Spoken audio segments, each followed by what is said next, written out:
aula da segunda série do ensino médio da Rede Estadual de Goiás. Lembrando que esse é um projeto da SEDUC em Ação, que apresentará programas diários com aulas para o ensino médio. Sou o professor Luiz Carlos Manso e o nosso tema de hoje é sobre equilíbrio químico, conteúdo importante para os estudantes da segunda série do ensino médio. Então vamos falar sobre a questão do equilíbrio químico. A habilidade a ser desenvolvida nessa aula, então, é entender a reversibilidade das reações químicas. Só que para entendermos essa reversibilidade das reações químicas, em primeiro lugar, nós precisamos, então, entender o que são reações reversíveis e reações irreversíveis. Então, quando eu digo que uma reação é irreversível, o nome já diz, né? Então, ela vai ocorrer por completo. Então, olha só, pelo menos um dos reagentes, ele precisa estar totalmente consumido no processo. Aqui eu destaquei, por exemplo, a questão da queima do álcool, né? Que é algo que ocorre o tempo todo aí nos motores dos carros, enfim. Né? Então aqui, a queima do etanol, do álcool, ela pode ser representada por essa reação. Né? Aqui eu tenho o etanol, ele vai reagir com oxigênio, vai liberar gás carbônico e água. Então, não tem como eu, por exemplo, regenerar gás carbônico em água, né, em etanol. Então, daí essa reação é considerada como irreversível. Tá? Todas as reações de queima, elas são irreversíveis. Ao passo que as reações reversíveis, os produtos, eles são convertidos em reagente em produto. Um exemplo disso são os refrigerantes. Então, lá dentro do refrigerante, quando eu pego uma garrafa fechada, né, e agito, eu vejo, por exemplo, que eu não observo aquelas bolhas de gás, mas quando eu abro a garrafa, né, sai muito gás dali de dentro. Por quê? Porque o gás que está ali dentro, que é o gás carbônico, ele reage com a água e forma o ácido carbônico. Por isso que quando o refrigerante está bem geladinho, a gente sente um sabor muito interessante. Quando o refrigerante está quente, a gente abre, libera muito gás, né? E o sabor é alterado. Por quê? Porque eu não tenho mais gás carbônico. O gás carbônico, o ácido carbônico, quer dizer, ele vai converter em gás carbônico e água. Então, eu tenho esse sistema em equilíbrio, mas ele só existe quando eu tenho a garrafa fechada, tá? Então, é reversível. O ácido carbônico vira gás carbônico e água, então, rearranjam, virando, né, transformando em ácido carbônico. Então, eu tenho um exemplo de reação reversível.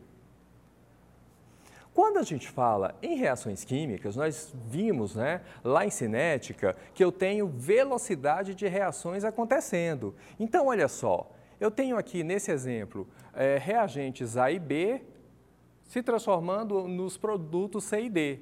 Né? Isso eu tenho uma velocidade associada a esse processo, que eu chamei aqui de velocidade 1. Mas como minha reação é reversível, então C e D vai se regenerar em A e B. Então aqui eu tenho uma outra velocidade associada. Como isso ocorre no mesmo tempo, então eu posso desconsiderar o fator tempo. Daí então eu posso dizer que a minha velocidade 1 ela está em função da quantidade, ou seja, da concentração que eu tenho de A com a concentração de B. E a minha velocidade 2, ela está em função da concentração de C e da concentração de D. Então, eu tenho duas velocidades acontecendo aí. Ok, pessoal?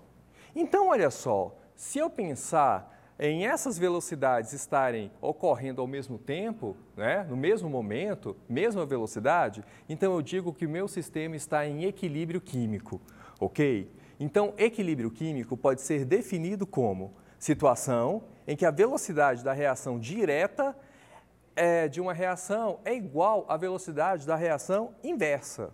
Né? Então, as velocidades são iguais. E quando eu falo em equilíbrio químico, eu tenho que lembrar o seguinte. No caso lá, por exemplo, do refrigerante, ele só funciona se a garrafa estiver fechada. Porque se eu tiver a garrafa aberta, vou ter liberação de gás e aí eu vou ter uma outra situação, ok?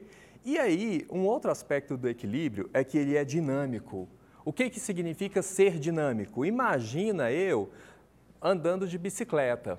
Né? Então, creio que a maioria de vocês gosta de bicicleta. Então, você está pedalando. Em primeiro lugar, você tem que se equilibrar na bicicleta. Mas, de repente, eu saio de um terreno, né, de uma área asfaltada e vou para um terreno íngreme. O que acontece? Ali, eu vou ter que me reorganizar na bicicleta de forma que eu não caia. Ou seja, eu vou ter que me equilibrar novamente na bicicleta. Passei para uma outra situação de pedregulho, por exemplo, eu vou ter que me reequilibrar novamente, né? Então, o tempo todo eu preciso estar me reorganizando na bicicleta para eu não cair. Isso acontece com as reações químicas também. Então, nas reações químicas, eu tenho velocidades iguais, mas por qualquer influência externa, essas velocidades podem alterar. Então, meu sistema ele vai se equilibrando a todo momento, a toda hora. Esse equilíbrio é dinâmico, tá? O tempo todo o sistema se reorganiza para ocorrer uma situação de equilíbrio.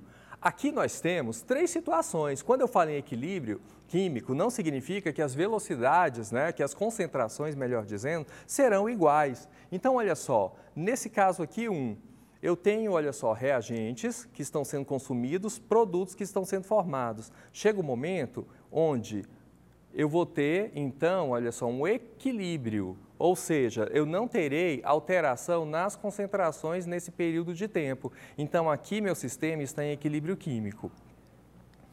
Aqui, olha só, a gente observa que o equilíbrio químico está ocorrendo com maior quantidade de reagente, menor de produto. Aqui, nessa segunda situação, nós temos, olha só, reagente sendo consumido, produtos sendo formados, né, no sentido que eu estou encarando a reação. Nesse momento, olha só, a quantidade de produto é maior que a de reagente, só que aqui eu não tenho mais alteração nas concentrações, então a partir desse momento eu tenho um sistema em equilíbrio. Na situação C, olha só, reagentes, né, sendo convertidos em produtos, aqui eu tenho concentrações iguais. Tá? Então, o que eu quero dizer com isso? No equilíbrio, as concentrações permanecem constantes, mas pode acontecer de reagente ter quantidade maior, quantidade menor ou quantidade igual ao do produto. Aí, olha só, se velocidade 1 é igual a velocidade 2 e esses valores são constantes, então eu posso associar a essa expressão que vimos anteriormente uma constante, já que os valores são constantes. Então, eu posso escrever assim, velocidade 1 é igual a constante 1 multiplicado pelas concentrações dos reagentes. Velocidade 2, né, é associada a uma constante 2 multiplicado pelas concentrações dos produtos. Seguindo, então, o raciocínio, já que eu sei que as velocidades são iguais no equilíbrio, então eu posso igualar essas expressões, igualando essas expressões e colocando, olha só, as constantes somente de um lado da equação, eu vou ter constante 1 sobre constante 2 igual concentração dos produtos sobre concentração dos reagentes. Certo? Como ali eu tinha uma constante sobre constante, isso vai me gerar uma constante. Né? E essa constante nós denominamos de Kc, tá? Então, a constante do equilíbrio químico. E essa constante do equilíbrio químico, então, olha só, é uma relação entre concentração de produtos por concentração de reagentes, ok? Isso é o que a gente chama de lei da ação das massas ou lei de Gutenberg-Gauge, tá? Então, olha só, se eu tivesse coeficientes estequiométricos, ou seja, se eu tivesse quantidades, então essas quantidades, elas interferem no meu equilíbrio, tá? Por meio de dados experimentais, a gente observa o seguinte, que essas quantidades que são expressas pelos coeficientes estequiométricos, elas alteram num valor exponencial. Isso significa que eu posso pegar cada um desses coeficientes e transformá-los em expoentes na minha expressão de constante de equilíbrio. Então, olha só, como nós vimos que essa constante é uma relação de produtos sobre reagentes, então eu vou ter uma relação de produtos sobre reagentes elevados aos respectivos coeficientes estequiométricos. Ok? Então, qualquer reação eu posso fazer isso. Então, aqui eu tenho uma observação. Na expressão da constante de equilíbrio, Kc, não entra substâncias sólidas, tá? Então, sólido está lá no fundo, então ele não está dissolvido, não tem concentração.